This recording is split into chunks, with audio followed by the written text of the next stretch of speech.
Hi, I'm Corinne from Inking of Calligraphy, and today I'm going to be teaching you how to add a little bit of bounce to your calligraphy. You see, this is something that's been really popular at the moment. I've had a number of queries from people, and when I've been chatting to people about calligraphy and what they want to achieve, lots of people are saying to me they want to achieve bounce in their calligraphy, but they're not sure how. And so today's video gives you a bit more of an indication about how you can add it, just like this. So let's start with our alphabet. We'll just swap that over just there. And you'll see here that I've added in all of our alphabet and I've added them all on the line. So very basic brush pen calligraphy right there. And what I want to do is to be able to work through where we might be able to add some bounce. So if I just bring this back, you can see that there's certain letters where it's a little bit easier to add that bounce in, so we can kind of get that sort of wibbly flow. So let's have a look at our letters and let's see where we might be able to add them. So if we have a look first of all with our letter A, so here you can see that that's all sat on the line, but actually we could add a little bit of bounce by going just below the line on the A. With the B, I would probably leave that as is, but again, you can position that slightly lower, so you're still getting that bounce. The C I would leave, the D I would drop down a little bit like we have with the A, so it goes below the line. The E I would typically sit above the line, that tends to be one of your higher letters. And the F and the G, you've essentially got some bounce where you can move the letter a little bit like the B when you're adding that in. Now with the H, we can, as we come down here, we could drop that down a little bit to add in. Just do that so illustrate it a little bit better. The I would keep quite high up, so when we're getting that sort of bounce, if you like, that high and low, that'll probably sit higher. The J automatically gives you a little bit of bounce because you've got the tail. I'd probably leave the K as well. I mean, again, you've got a little bit of a kick there that you might be able to play around with the composition of, but I'd leave it be. The L will lend itself a little bit like the B, where we can move the L so we could sit something a little bit higher so that the L sits a little bit lower. Now the M we can really add some bounce to, so you'll know from working with me before that quite often with an M I like to do a higher first stroke and a lower second stroke, and we can even add some bounce in there, so you can see you're going high to low even in just that one letter. And for the N we can also add in a little bit of bounce too. So can you see how we're starting to add that in with some of our letters? So O would probably sit a little bit higher. P naturally, because that sits below the line, and the same with Q. Again, similar to the B, I would probably just position it sort of higher or lower depending on where I need it. R, depending on the word, you might be able to bring that down to come in there. The S I would probably keep as a higher letter, again, because there's some similarities with how some people write them in relation to an F, I would probably leave that above the line. The T, similar to the L, you can actually position where you want it. So I will leave that as is, but knowing that we could have that sitting higher or lower. The U is another one where we can extend that section just there, so where we're doing the downstroke and coming out, we can drop that too.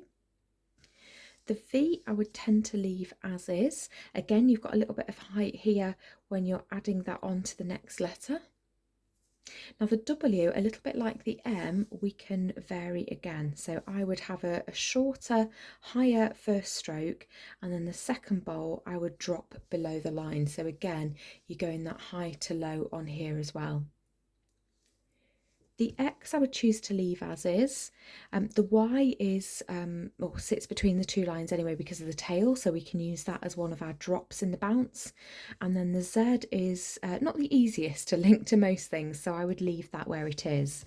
So you can see we've got some options here in terms of the ones that we've been able to change, but if I just underline those that we can change the positioning of, anything else?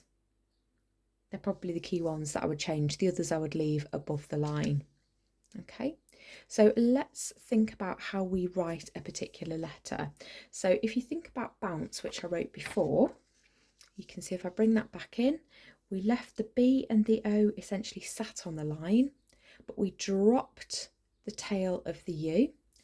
We dropped the outstroke of the N to be a little bit longer, and then we kept the C and the E where it was. So you can see we're adding that bounce just by using some of those changes to the letters.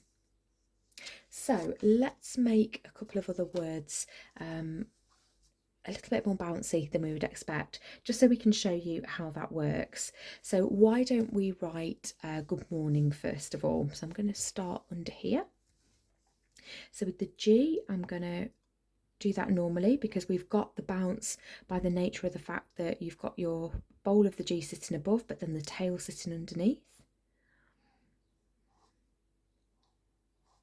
I will put the O's above the line in their normal position. But then with the D, I'm going to do the bowl, but I'm going to drop the tail of the D a little bit lower, a little bit like we've done here. And I'm also going to add in a slightly fancier outstroke as well on there. You can see that one is literally just a straight line, whereas I've added a bit more in because again that adds to the bounce and the movement in that letter. Again though, it would work just as well if I had left that section off and I'd just done a straight downstroke.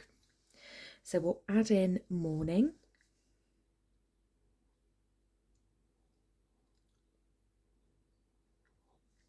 So you can see we've got the bounce in that M, that we've got the higher first arch and the lower second leading into the outstroke that sits below the line. For the O, into the R, you can see I've kept the O above the line, but I've dropped the R down. With the N, I'm going to do something similar and drop that as well. I'm going to keep the I above the line. Like we said, that's one of the letters that we'd probably choose to keep higher. We've got another N, so I'm going to do the same again with that drop. And you can see that I've added a slight section on just to push that out a little bit, because when I add the G, I need to leave some space there for us to be able to put the bowl of the downstroke of the G in there. So you can see there now from how we would have written good morning where everything was sat above, we've now got a few drops at various places there to give that a little bit more bounce, particularly in morning. I tell you what, let's also write thank you as well, because I think that's another really nice one to be able to share with you.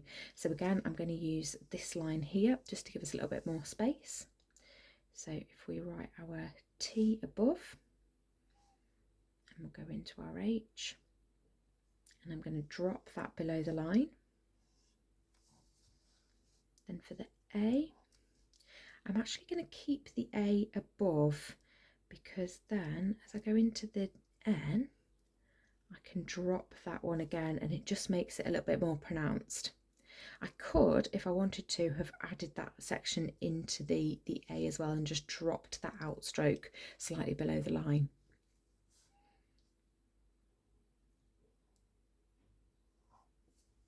And I've just added a little bit of a kick below the line for the K.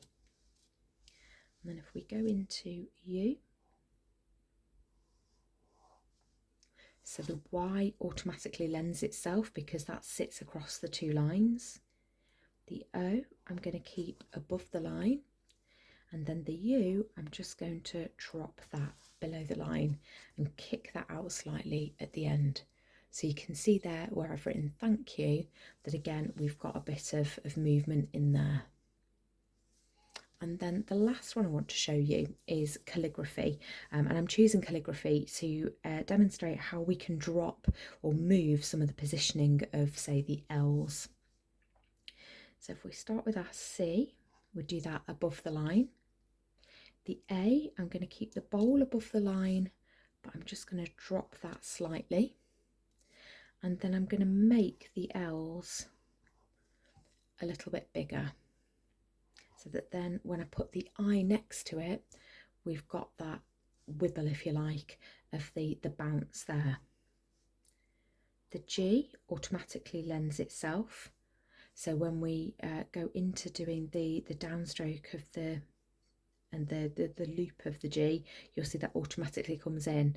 Now I've hesitated before I do this because I'm going to have to go straight into the R, because when you go into the cursive R it's harder to not go straight into it. You have to do it as one stroke realistically. So you can see there I went straight through from my G into my R and I've dropped it ever so slightly. I'm going to keep my A on the bowl, but I'm just going to drop the tail again. Add my P, so that's normal positioning of the P as it would be. The H, I'm going to drop the second point, and that leads us into the Y, where we can just add our normal Y. So you can see there how you would use the L's there to be able to create that bounce. And if we'd written something with a B, for instance, or a T, you can do exactly the same. So you can see how we've been able to create that bounce just with a few tweaks to our A to Z. So that's how easy it is to be able to create your bounce. Do let me know how you get on. Do let me know if you have any questions. I'd be more than happy to do any subsequent tutorials if there's anything that's still not clear or you want me to do as an add-on. Take care.